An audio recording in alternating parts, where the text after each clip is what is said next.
महायुतीचं आव्हान कसं असणार आहे आपल्या? आमच्या समोर कुणाचं आव्हान नाही, ते दोघं आपापसात लढतात, आम्ही एक नंबरला आहोत.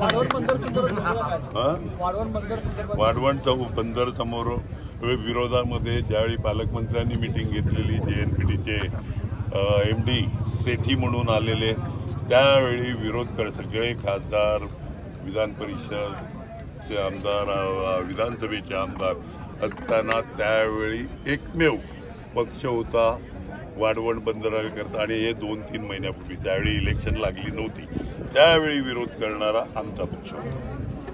आपण एकूणच बघितलं तर खासदार गावित यांचं तिकीट आपल्याला त्यांच्यामध्ये नाराजी पाहायला मिळते. राजेश पाटील कारणीभूत आहे, राजेश पाटील कारणीभूत आहे. कारण का काही लोकांचे सर्वे वारंवार चालू असतात, राजेश पाटीलच्या समोर कोणाचा टिकाव लागणार नाही हे माहीत असल्यामुळे तिकीट कट झालं. बाकी कर्तृत्व तुम्हाला माहीत आहे, त्याच्यावर मी बोलत नाही.